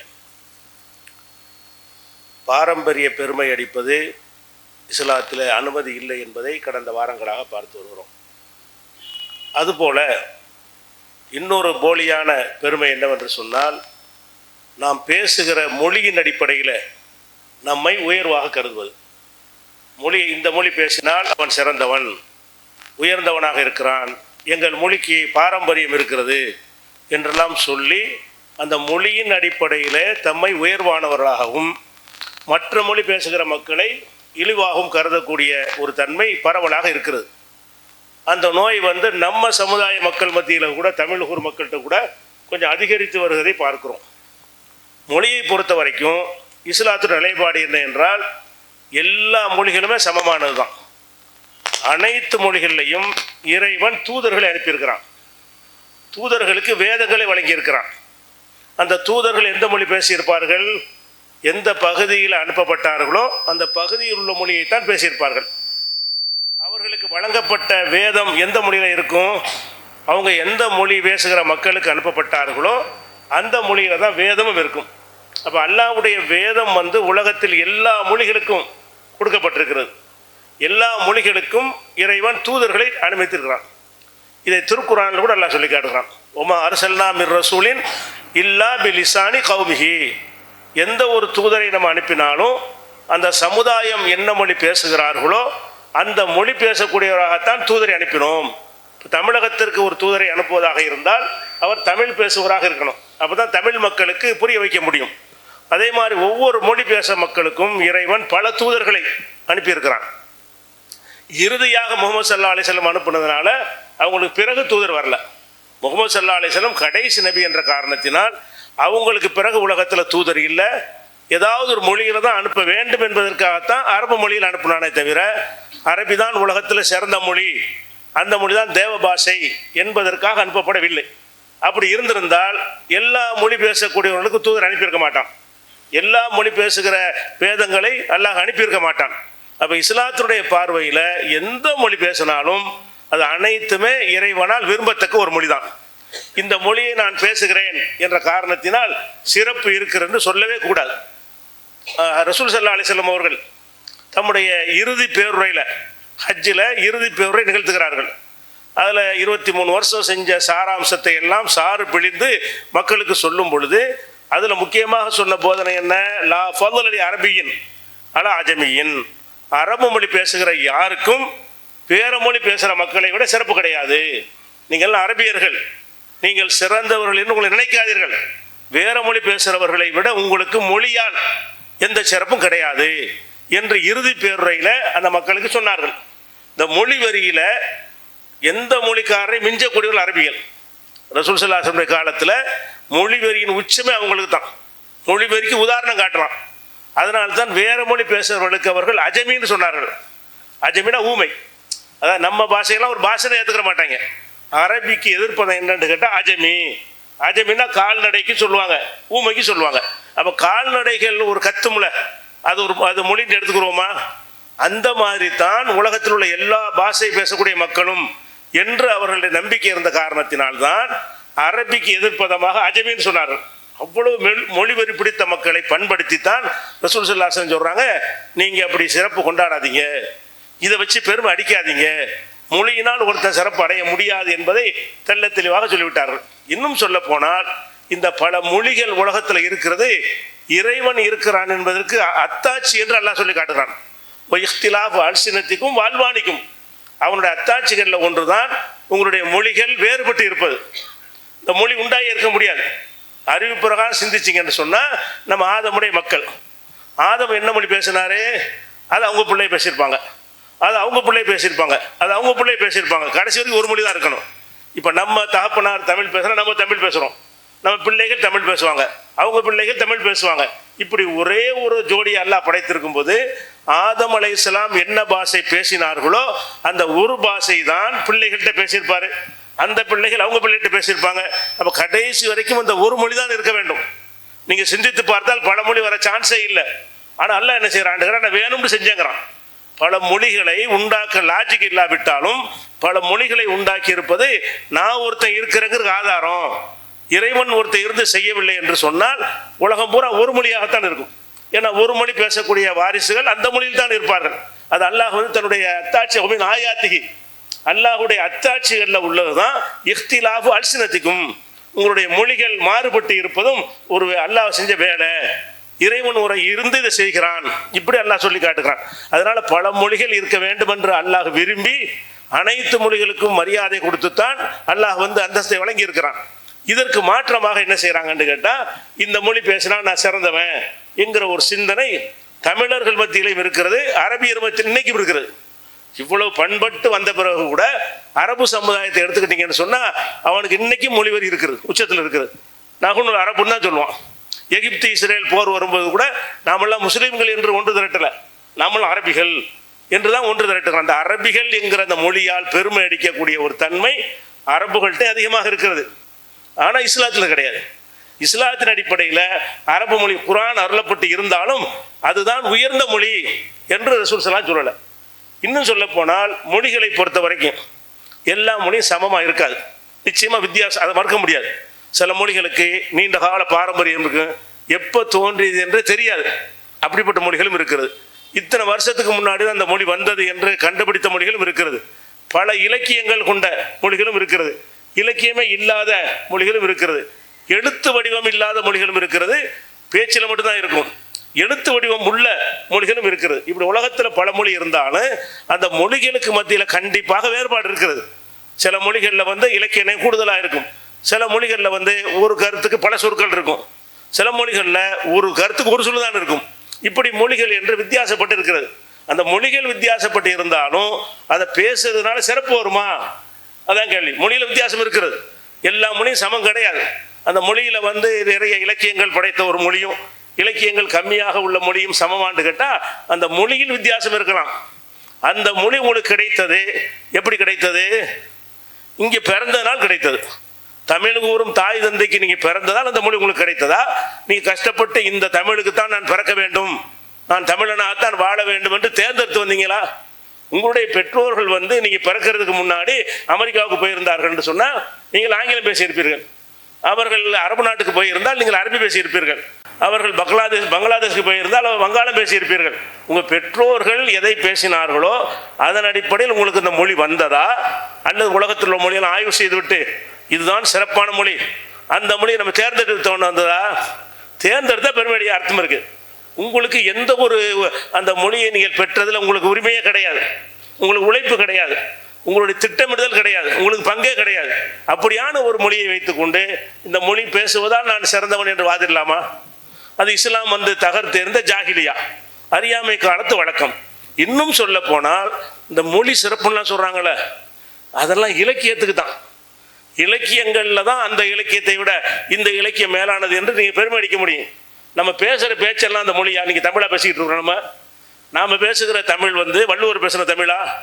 நாம் பேசுகிற தமிழ் கம்பன் பேசின தமிழா? எந்த தமிழை நீங்கள் பாராட்டி சிறப்பு என்று சொல்லி கொண்டிருக்கிறீர்களோ அதெல்லாம் அழிச்சாச்சு, ஏட்டில் இருக்கிறது. நம்ம என்ன பேசுகிறோம்? சாப்பிட்டீங்களா, வந்தீங்களா, போனீங்களான்னு கேட்குறோம். இதான் நம்ம தமிழ். இது நம்ம எப்படி பெருமை கொண்டாடுறது? அந்த மொழியை நம்ம கடைப்பிடிக்கல. எந்த ஒரு மொழி பேசுகிறவனா இருந்தாலும் மொழியின் சிறப்பை எதை கொண்டு நிப்பாட்டுவான்? அதனுடைய இலக்கியங்களை வச்சு நிப்பாட்டுவான். எங்கள்கிட்ட 3 நூல்கள் இருக்கிறது, இவ்வளோ புலவர்கள் வந்திருக்கிறார்கள், இவ்வளோ இலக்கியங்கள் நாங்கள் படைத்திருக்கிறோம், இத்தனை வருஷம் பாரம்பரியம் உள்ளது என்றெல்லாம் சொல்லி அவன் பெருமை அடிப்பதெல்லாம் என்னன்னு கேட்டிங்கன்னா இலக்கிய தமிழுக்கு தான். நீங்கள் பேசுகிற தமிழ் நான் பேசுகிற தமிழ் தமிழா? நீங்கள் பேசுகிற அரபி நான் பேசுகிற அரபி அரபியா? அரபியெல்லாம் கொலை பண்ணிவிட்டு அவங்க புதுசாக ஒன்று உண்டாக்கி பேசிக்கிட்டு இருக்கிறாங்க. தமிழையெல்லாம் கொலை பண்ணிவிட்டு பேசிக்கிட்டு இருக்கிறோம். நம்மளே அந்த மொழியை கடைப்பிடிக்கலாம். பெருமடிக்க ஒன்றுமே இல்லை. நீங்கள் எப்போ பெருமடிக்கலாம்? அந்த மாதிரி பேசினாலும் கூட பெருமை அடிக்கலாம். அந்த மாதிரி ஒருத்தன்ட்ட போய் வள்ளுவர் மாதிரி பேசுனீங்கன்னா நீ எந்த பாஷை நம்ம கேட்பான். திருவள்ளுவருடைய தமிழில் போய் யார்ட்டாவது பேசுனீங்கன்னா இது எந்த பாஷைன்னு கேட்பான். அப்போ என்ன பெருமை? நாமளே கடைப்பிடிக்காத ஒன்றில் என்ன பெருமை அடிக்கிறது?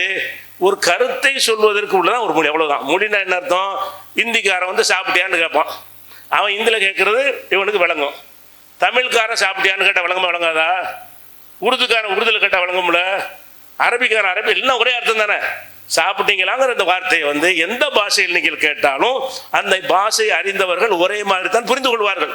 அப்போ இந்த செய்திகளை எடுத்து சொல்வதற்கு உரியதுதான் பாஷையை தவிர இந்த பாஷையை பேசுவதனால் எனக்கு சிறப்புண்டு அது போலி தானே. அப்படி சிறப்பு இல்லையே. எதை வச்சு சிறப்பு? பாரம்பரியம் இருக்கிறனால சிறப்பாகி போயிருமா? இன்னும் சொல்ல போனால் நம்ம ஒரு சிறந்த மொழியை பேசுகிறோம், சிறந்த மொழியை பேசக்கூடியவன் அதனால சிறந்தவன் என்று சொல்வீர்களே. ஆனால் இந்த தமிழையோ அரபி எந்த பாஷையை எடுத்துக்கொள்ளுங்கள், அரபி பேசக்கூடியவன்ல அயோக்கியம் இருக்கிறானா இல்லையா? இருக்கிறான்.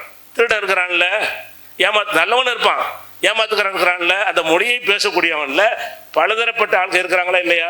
இருக்கிறாங்க. தமிழ் பேசுகிறோம், தமிழன் உயர்ந்த இனம், அதில் குடிகாரன் இருப்பான், அவன் உயர்ந்த இனமா? கொலகாரன் இருப்பான், அவன் உயர்ந்த இனமா? திருடன் இருப்பான், அவன் உயர்ந்த இனமா? ஊழல் பண்ணுறவன் இருப்பான், மோசடி பண்ணுறவன் இருப்பான். அப்போ ஒரு மொழியை வைத்து நீங்கள் சிறப்பு சொல்றீங்க. அந்த மொழி பேசக்கூடியவர்கள் எல்லா தன்மையும் இருக்குதே. நல்லவன் இருக்கான், கெட்டவன் இருக்கான், உயர்ந்தவன் இருக்கான், தாழ்ந்தவன் இருக்கான், முட்டா இருக்கான், படித்தவன் இருக்கான், இப்படி பலதரமாக இருக்கும் பொழுது அப்போ என்ன மொழிக்கு சிறப்பு? அது அல்லாஹ் சொல்றபடி அக்கிரமக்கும் இந்தெல்லாம் அத்துக்காக்கும். உங்களை ஊரான் ஒரு பெண்ணிலிருந்து படைத்தோம். உங்களை சிறந்தவர் யார் என்று கேட்டால் அல்லாஹ்வை ரொம்ப பயப்படுறவர், அல்லாஹ்வுக்கு ரொம்ப நீங்கள் அஞ்சினீர்கள் என்று சொன்னால் நீங்கள் சிறந்தவர். ஆக இந்த குண நலன்களை வைத்துத்தான் சிறப்பை நம்ம என்ன செய்யணும்? கருத வேண்டும், முடிவு செய்ய வேண்டும். நபிகள் நாயகம் ஸல்லல்லாஹு அலைஹி வஸல்லம் காலத்தில் அபிசீனியர்கள், ஹபஷான்னு சொல்கிறோம்ல, அந்த ஹபஷாங்கிற அபிசீனியா, எத்தியோப்பியா, சோமாலியா அதெல்லாம் சேர்த்த பகுதிக்கு பேர் ஹபஷான்னு சொல்லுவாங்க. அந்த பகுதியை சேர்ந்த பல பேர் அடிமைகளாக அங்கே விற்கப்பட்டு அடிமை வேலை செய்து கொண்டிருந்தார்கள். அதில் பிலால் ஒருவர் தெரியும் நமக்கு. அவருடைய தாய்மொழி என்ன? அவருக்கு அரபி கிடையாது. அவருடைய தாய்மொழி அஜமி, வேற்றுமொழி. வேற்றுமொழி பேசக்கூடிய அந்த பிலாலை தான் நபிகள் நாயகம் ஸல்லல்லாஹு அலைஹி வஸல்லம் அவர்களை ஏற்ற பிறகு மக்காவில் காபத்துல்லாவில் ஏறி மக்கா வெற்றியின் போது பாங்கு சொல்கிற பொறுப்பு அவருக்கு தான் கொடுத்தாங்க. காலமெல்லாம் மரணிக்கிற வரைக்கும் மஸ்ஜித் நபவியில் பாங்கு சொல்லுகிற பொறுப்பு அவருக்கு தான் வழங்கினார்கள். அபூபக்கரே ரசூல்லா பார்க்க வர்றதா கூட இவர்கிட்ட கேட்டு தான் வர முடியும். இவர் தான் மெய் காப்பாளர். இவர்கிட்ட கேட்டு தான் உள்ளே வர்ற அளவுக்கு என்ன செய்வாங்க? ரசூல் ஸல்லல்லாஹு அலைஹி வஸல்லம் அவர்கள் அந்த பிலாலுக்கு அவ்வளோ பெரிய முக்கியத்துவம் கொடுத்தாங்க. அவர் கற்பாவர் இருக்கிறார் நேரத்தில். ரெண்டாவது வேற மொழிக்காரர் கூட பாங்கு சொல்ல நியமிக்கிறாங்க.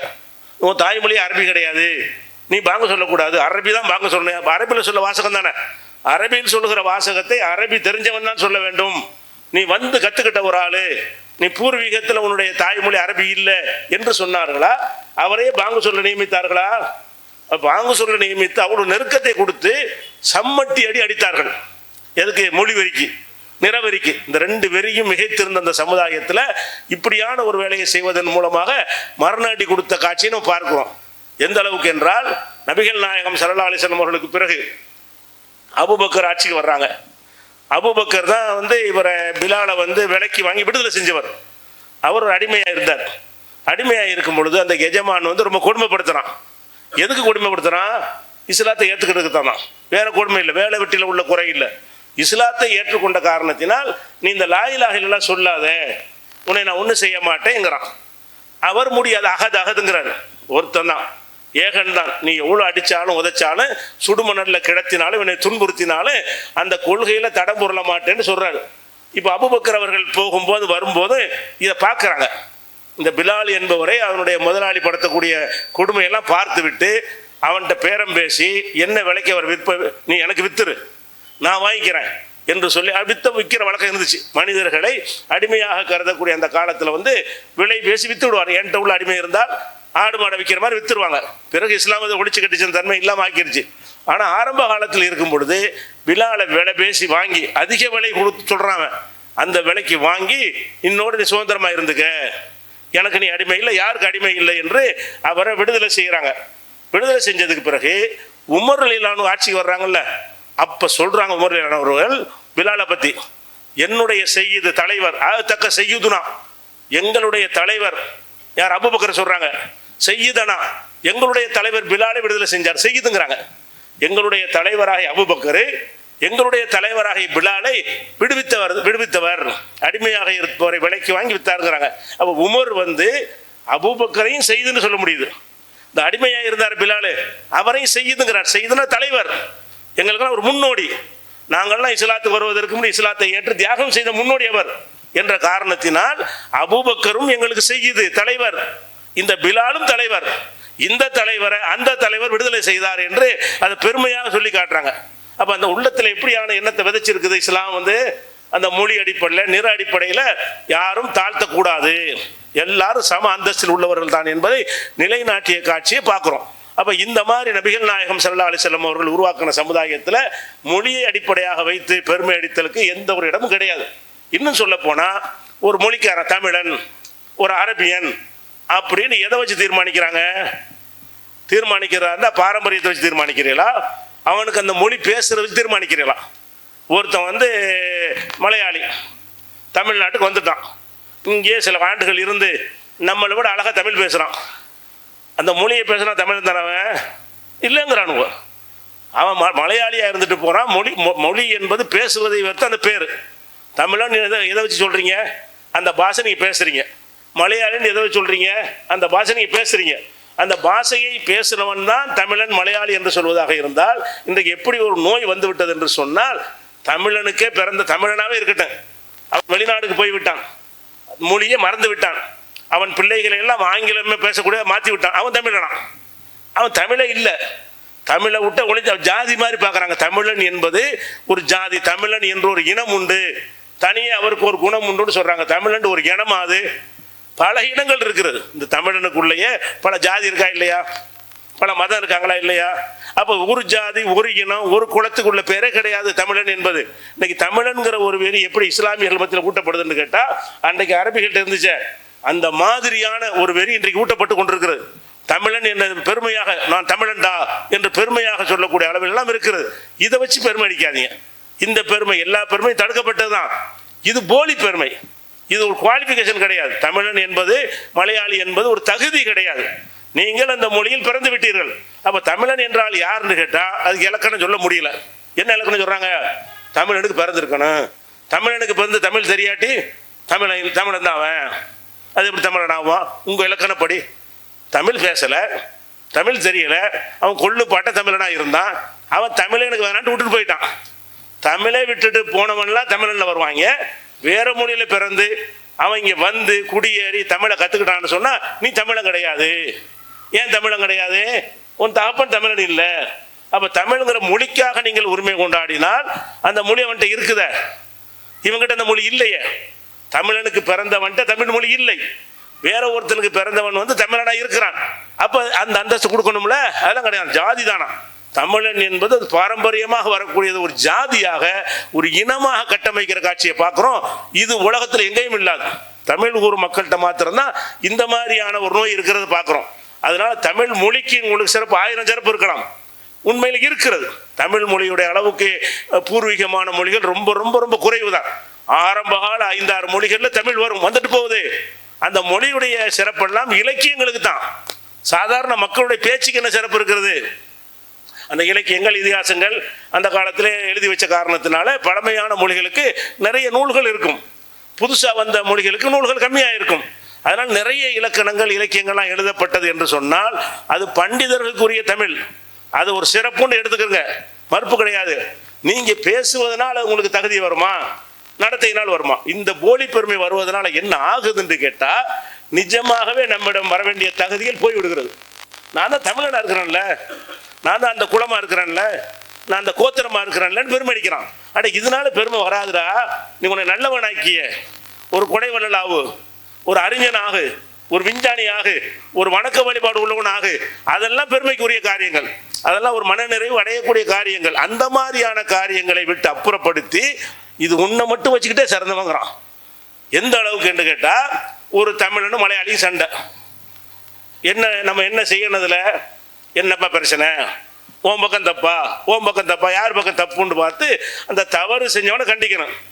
தமிழன் அநியாயம் பண்ணதுக்கு அடிச்சுட்டான்னு வைங்க, தமிழனை அடிப்பதா? ஏன் தமிழன் அடிப்பதான்னு எங்க அவன் எதுக்கு அடிச்சான்? ஒரு மலையாளியை தமிழன் அடித்தால் கண்டுக்கிற மாட்டேங்கிறாங்க. இது எல்லா மொழியிலும் இருக்கிறது, நாம தமிழ்ல இருக்கிறனால சொல்லி காட்டுக்கிறோம். தமிழ் பேசுகிற மொழியில் நம்ம இருக்கிற காரணத்தினால் முறையில் என்ன தப்பு செஞ்சாலும் என்ன இருந்தாலும் அவன் தமிழனாச்சு. உதாரணமாக இப்போ அரசியல் எடுத்துக்கிட்டிங்கன்னா கூட பல தலைவர்கள் வந்து வேற மொழி பேசக்கூடியவங்க தமிழுக்கு வந்தாங்க, தமிழுக்கு வந்து அந்த மொழியிலே பேசினார்கள், அந்த மொழியில பிரச்சாரம் செய்தார்கள். இந்த திராவிடம்னு சொல்லக்கூடிய தலைவர்கள் எல்லாமே தமிழர்கள் கிடையாது பிறப்பால, அவங்கெல்லாம் வேற வேற மொழி பேசக்கூடியவர்களாக இருந்தும் கூட இந்த தமிழ்நாட்டுக்குள்ள வந்த பிறகு இதுதான் எங்களுடைய மொழி என்று ஆக்கி அவங்க எல்லாமே அந்த மொழியில பேசி கொண்டிருக்கிறார்கள், அந்த தமிழை நேசிக்கிறார்கள். அவன் தமிழன் கிடையாது, அவன் எத்தனை வருஷம் 50 வருஷம் தமிழ் பேசுனாலும் அவன் தமிழன் கிடையாது. இந்த இன அடிப்படையில் மாத்திரம் அதை பிரித்து பார்க்குறாங்க. தமிழனை தமிழன் தான் ஆள வேண்டும். ஏன் நல்லவன் ஆளணும்னு சொல்லுங்களேன். எவன் நல்லவனோ என் ஒழுங்கானோ ஆளணும். தமிழன் என்று வந்து விட்டால் நல்லவனா இருப்பானா? தமிழன் ஆளணும்னு சொல்லி தமிழன் வந்து போக்கிரியா இருந்தா, தமிழன் முள்ளமாரியா இருந்தா நம்ம எப்படி பார்க்கணும்? தமிழன் ஆளணும், மலையாளி ஆளணும், அரபி ஆளணும், அதெல்லாம் கிடையாது. எவன் ஆளலாம்? எந்த அளவுக்கு நபிகள் நாயகம் சொல்றாங்க, நீங்கள் கட்டுப்படுங்கள், தலைமைக்கு கட்டுப்படுங்கள், தலைமையின் ஆட்சி அதிகாரத்துக்கு செவி கொடுங்கள் என்று சொன்னார்கள். சொல்லிவிட்டு ஒயின் உம்மிர அழைக்கும் அபுதுன் ஹபஷியுன், அபிசீனி அடிமை, கருப்பு அடிமை, வேற மொழி பேசுகிற அடிமை உங்களுக்கு தலைவராக நியமிக்கப்பட்டாலும் அவரு கட்டுப்படுங்கள். அரபுகள்கிட்ட சொல்றாங்க, நீங்க சமமா நடத்துறது மட்டும் பத்தாது, வரிசையில ஒன்னா நிக்க வைக்கிறீங்க அது மட்டும் பத்தாது, வாங்க சொல்ற தகுதியை கொடுக்குற அது பத்தாது, வேற என்ன செய்யணும்? அவரை நான் தலைவராக நியமித்து விட்டால் அல்லது மக்கள் அவரை தலைவராக ஏற்றுக்கொண்டு விட்டால் அபிசீனியருக்கு நான் கட்டுப்படாது நினைக்கக்கூடாது. நீ அரபியா இருக்கிற நீங்க கூட அவர் கட்டுப்பட வேண்டும். இன்னும் உம்மீர் அழைக்கும் அபுதுன் ஹபஷியுன், அபிசீனி அடிமை உங்களுக்கு தலைவராக வந்தாலும் அந்த தலைவர் கட்டுப்படுங்கள். தலைமைத்துவத்தை கொடுக்கலாம்னு சொல்லி இஸ்லாம் சொல்லுகிறது. ஒரு தமிழ்நாட்டுக்கு ஒரு மலையாளியே வந்து தலைமை தாங்கலாம், அவனுக்கு அந்த தகுதி இருந்தால். ஒரு மலையாளிக்கு தமிழன் தலைமை தாங்கலாம், அதற்கான தகுதி இருந்தால். ஒரு இந்திக்காரனுக்கு தமிழன் தலைமை தாங்கலாம், தமிழ்நாட்டுக்கு ஒரு இந்திக்காரன் கூட தலைமை தாங்கலாம். எதை பார்க்கணும்? அவங்கிட்ட அந்த கெப்பாசிட்டி இருக்குதா, அவன் நல்லவனா இருக்கிறானா, இருக்கிறதுல எடை போட்டு பார்க்கும் பொழுது இவன் பரவாயில்லையா, இப்படிதான் பார்க்கணுமே தவிர இவன் வந்து பேசிக்கல நம்ம மொழி கிடையாது, இவன் வைக்கக்கூடாது, வேற மொழிக்கு நம்ம தமிழ்நாட்டுக்காரன் தான் வரணும் என்கிற ஒரு வெறிக்கு ஊட்டப்பட்டு நம்ம மக்கள்ல பல பேர் என்ன செய்யறாங்க, அதே ப்ரொஃபைலா வைக்கிறது, தமிழ்னு சேர்த்துக்கிறது, பேரோட சேர்த்து என்ன செய்யறது. அரபிகள் கூட இது செய்யல. அந்த காட்டு மிராண்ட அரபிகள் கூட அரபிங்கிறது பேர் அரபி அப்துல் காதர், அரபி இஸ்மாயில் சொல்ல மாட்டான். அவன் இஸ்மாயில் தான், அரபி இஸ்மாயில் மொழி வெறிலாம் இருக்கும், ஆனா பேரோட சேர்த்து சொல்லுவான செல்ல மாட்டான். இவன் என்ன செய்யறான்? தமிழ் இஸ்மாயில், தமிழ் முகமது, தமிழ் இப்ராஹிம் ப்ரொஃபைல் பேரு, அவன் தாப்பம் வச்ச பேர் வெறி இப்ராஹிம் தான். இவன் என்ன செய்யறான்? அப்படின்னா நீ என்ன சொல்ல வர்ற? இந்த மொழி பேசினால் சிறந்தவன் சொல்ல வர்றியா? மற்ற மொழி பேசுனா மட்டம்னு சொல்ல வர்றியா? அப்போ நீ இஸ்லாத்துக்கு வெளியே நின்று இதை பேசுகிறாய், இஸ்லாத்துக்கு உள்ள நின்று இதை பேசவே முடியாது. அப்போ இஸ்லாத்திற்கு வெளியே நின்று கொண்டு இதையெல்லாம் ஒரு பேர் மாதிரி ஒரு பட்டம் மாதிரி நீங்கள் பயன்படுத்தினீர்கள் என்று சொன்னால் அந்த நோய் நமக்குள்ள வருகிறது என்று சொன்னால் எவ்வளோ கேவலம். இன்னும் சொல்ல போனால் ஒரு விஷயத்தை பெருமை அடிக்கிறோன்னு வைங்க, பெருமை அடித்தா யார்கிட்ட பெருமை அடிக்கணும்? ஒரு அதிகாரத்தில் உள்ளவன் யார்கிட்ட பெருமை அடிப்பான்? சாதாரண மனுஷன்ட்டு பெருமை அடிப்பான். அதிகாரத்தில் இருக்கிறவன் அந்த பெருமை யார்கிட்ட காட்டுவான்? கீழே உள்ள மக்கள்கிட்ட கொண்டே காட்டுவான். அதே மாதிரி உயர்ந்த குலத்துக்காரன் யார்கிட்ட காட்டுவான்? தாழ்ந்த குலம்கிட்ட கொண்டே காட்டுவான். இந்த தமிழன்னு சொல்லக்கூடிய பெருமை அடிக்கிறவன் எங்கே கொண்டே காட்டுறான்டா? வேற நாட்டில் போய் காட்ட மாட்டேங்கிறான். அங்கேயும் காட்டணும். அமெரிக்காவை நின்று கொண்டு நான் தான் தமிழன் நம்மகிட்ட சொல்லிட்டு இருக்கிறான். தமிழன் பெருமை தமிழ்நாட்டிலே சொல்றான். என்ன சொல்றான்? நான் தமிழன். சரி, நீ தமிழன் எங்க சொல்ற? கர்நாடகாவில் சொல்லிப்பாரு. நான் இல்லைங்கிறான். பேர் போல மாத்துறான். கர்நாடகாவில் பேர் வைக்கும் போது தமிழில் வச்சு அடிச்சு விடுவாங்க. அப்ப பெருமை அடிக்கிறதுனா இதான் தனக்குள்ள அடிக்கிற பெருமை. இது பெருமைன்னு அடுத்தவன்ட்ட உயர்வாக்குறதுக்கு தான் அடிக்கிறேன். எங்க வேணா அதை சொல்லுவியா நீ? அரபு நாள் இறங்கி விட்டு நாங்கள்லாம் தமிழன் சொல்லிப்பாரு. இங்கிலீஷ்காரன்ட்ட போய் நாங்கள்லாம் தமிழன் சொல்லிப்பாரு. அப்படி பெருமை அடிச்சிருக்காரு இது வரைக்கும். அவன் சிரிப்பான். என்னடா சொல்றேன்னு கேட்பான். அப்ப இந்த பெருமையெல்லாம் யார்கிட்ட அடிக்கிறாங்கன்னு கேட்டா நம்மளுக்குள்ள அடிச்சுக்கிறான். நம்ம எல்லாரும் தமிழன் தான். நம்மகிட்ட வந்து நம்ம எல்லாம் தமிழன் ஒரு பெருமையை உண்டாக்குறிய. பெருமைண்டாலே இன்னொருத்தன் முன்னிலை எடுத்து வைக்கிறதுன்னு பெருமை. இந்த பாஷை பேசாத மக்கள்கிட்ட போய் நின்று கொண்டு நாங்கள் தமிழன், நீங்கள் தமிழன் இல்லை. இவன் யார்கிட்ட தமிழனுங்கிறான்? தமிழன்ட்ட வந்துக்கிட்டு தமிழனுங்கிறான். எவ்வளவு பெரிய ஒரு அறியாமையின் பக்கம் நம்ம மக்களை வந்து இழுத்து செல்றாங்கன்னு பாருங்க. அதனால அந்த மொழி அடிப்படையில் கடுகளவுக்கு முக்கியத்துவம் கிடையாது. எல்லா பாஷையும் அல்லாவுடைய பாஷை தான் என்பதை என்ன செய்யணும்? நம்ம புரிந்து கொள்ள வேண்டும். இப்போ அல்லாஹ்விடத்தில் பிரார்த்தனை செய்கிறோம். நபிகள் நாயகம் சொல்றாங்க, அத்தஹியாத்தில் இருக்கும் பொழுது அத்தஹியாத்தை ஓதுங்க, அதுக்கப்புறம் ஸலவாத்தை ஓதுங்க, அதுக்கப்புறம் நான் கற்றுத்தந்த துவாக்கள் இருக்கும்ல அந்த துவாக்கள் ஏதாவது ஒரு துவா ஓதிக்கிறங்க. ஓதிட்டு சும்மல் எத்த ஹையர் மினல் மஷலத்தி மாஷா, பிறகு அவன் விரும்பியதெல்லாம் கேட்கட்டும். விரும்பியதெல்லாம் கேட்குறேன். இதில் கேட்குறது விரும்பியதை கேட்குறதா இருந்தால் ரசூல்லா கற்றுத்தந்ததை அரபிலேயே படித்து சொல்லிடலாம். ரசூல்லா கற்றுத்தராத உங்களுக்கு தனி தேவைகள் ஏதாவது இருக்கும், அந்த தேவைகளை குறித்து துவா இருக்காது, நீங்கள் தான் கேட்கணும். அப்போ ரசூல்லா என்ன சொல்கிறாங்கன்னு கேட்டால் நீங்கள் விரும்பியதை கேளுங்கள். அல்ல அவர் தொழுகைக்குள்ளே உட்கார்ந்துக்கிட்ட அத்தையாத்து முடித்து விட்டு உங்கள் பாஷையில் தமிழன் வந்து தமிழில் கேளு, மலையாளத்தில் கேளு. இறைவா எனக்கு தொழில் நஷ்டமாகிவிட்டது, எனக்கு லாபமாகித்தா. இறைவா எனக்கு குழந்தை இல்லாமல் இருக்கிறது, குழந்தையை கொடு. எங்கள் பகுதியெல்லாம் பஞ்சத்தில் இருக்கிறது, மழையை கொடு என்று தொழுகைக்கு உள்ளே இருந்து கொண்டு உங்கள் பாஷையில் கேட்கறது அனுமதிக்கிற மார்க்கம் இது. அரபியில் பாங்கு சொல்கிறோம்னா எதுக்கு சொல்கிறோம்? மொழி சிறந்ததுக்கா சொல்கிறோம்? இல்லை. அப்போ அரபியில் எதுக்கு பாங்கு சொல்லணும்? பாங்கை மாற்றுங்க பாங்க. பாங்கு எதுக்கு சொல்கிறோம்? இப்படி ஒரு பள்ளிவாசல் இருக்கிறது, தொழுகை கூப்பிட்றாங்கன்னு ஒரு செய்தியை தெரிவிக்கிறது தான். இது உலக அளவில் உள்ள ஒரு கொள்கையாக இருக்கிறதுனால ஒரு அமெரிக்காக்காரங்க வருவான். இங்கே நம்ம இப்போ தமிழில் பாங்கு சொல்லணும்னு சொல்லி அல்லாஹ் பெரியவன் அல்லா பெரியவன் சொல்கிறோம். அவன் பாட்டு போயிட்டே இருப்பான். அல்லாஹ் போடுறான், பாங்கு பள்ளிவாசலா பாங்கு சொல்கிறாங்களே பக்கத்தில் தொழுவு போகும். அப்போ இந்த பாங்குன்னு கண்டுபிடிக்கிறதுக்கு தான் அதை சொல்கிறோமே தவிர அது உலகம் பூரா ஒரே மாதிரியாக தான் இருக்கணும். உலகம் முழுவதும் ஒரே மாதிரியா யூனிஃபார்முக்காகத்தான் இந்த பாங்கை நம்ம அப்படியே சொல்கிறோமே தவிர அரபி சிறந்தது என்பதுக்காக சொல்கிறோம். நம்ம நாட்டில் கூட தேசிய கீதம் பாடுறாங்க. அது என்ன தமிழ்லையா இருக்குது? இல்லை. இந்திலையா இருக்குது? இல்லை. வங்காள மொழியில் இருக்குது. ஜனகணன்னு படிக்கிறோமே, அது வங்காள மொழி பாஷை. அந்த கவிஞர் தாகூர் நல்ல கவிஞர் எழுதினாரு, கருத்து நல்லா இருக்குது என்று சொல்லி தேசிய கீதம் மட்டும் வைத்து கொண்டிருக்கிறோம். அதில் நம்ம என்ன பார்க்கல? இது வந்து எங்களுக்கு தமிழுக்கு வேற தேசியம் போடு, மலையாளிக்கு வேற ஒரு தேசிய கீதம் கொடு, அப்படி நம்ம சொல்லவில்லை. எல்லாருமே தேசிய கீதம் நாட்டு பாடல் என்று சொன்னால் ஜனகணமன படிக்கிறீங்கல்ல, அப்போ இந்த மொழியை பின்னாடி தள்ளிடுறோம். எதுக்காக தள்ளுறோம்? ஒன்று தான் இருக்க முடியும். ஒரு தேசம்னு சொன்னால் அது ஒரு கீதம் என்று சொன்னால் ஒன்று தான் இருக்க முடியும். அப்போ தான் யூனிட்டியை காட்ட முடியும். அப்படி இல்லைன்னு சொன்னால் நல்லா இருக்காது என்பதற்காகத்தான் அதை செய்கிறோமா? வங்காள மொழி ஒசத்திங்கிறதுக்கு செய்கிறோமா? வங்காள மொழியில் தேசிய கீதம் பாடினதுனால வங்காள மொழி டாப்புன்னு அர்த்தமா? இல்லை. அந்த மொழியில் எந்த சொல்லுமே நமக்கு தெரியாது. வங்காள மொழியில் இந்திலையா 4 சொல்லு தெரியுமே தவிர வங்காள மொழியில் ஏதாவது ஒரு சொல்லு நமக்கு தெரியுமா?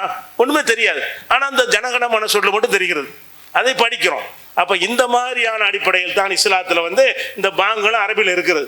நீங்கள் மட்டும் அரபியில் பாங்கு சொல்றீன்னு கேட்பாங்க. அரபிங்கிறது சொல்லவில்லை. நாங்கள் ஒரு தூதரை ஏற்றுக்கொண்டிருக்கிறோம். அவர் கற்றுத்தந்த சொல்லை மாற்றக்கூடாது. அரபியில் கூட வேற ஒரு சொல்ல போட்டு மாற்றக்கூடாது. அரபிங்கிறக்கா இல்லை. இந்த அல்லாஹ் அக்பர்னு இருக்கிறது. அல்லாண்டாலும் ரஹ்மான்டாலும் ஒன்று தானே. அல்லாவுடைய இன்னொரு பேர் என்னது? ரஹ்மான். பாங்கு சொல்லும்போது அர் ரஹ்மான் அக்பருங்கிறான். ஏற்றுக்குறோமா? அரபியில் தான் சொல்கிறான். அரபி மேட்ரு கிடையாது.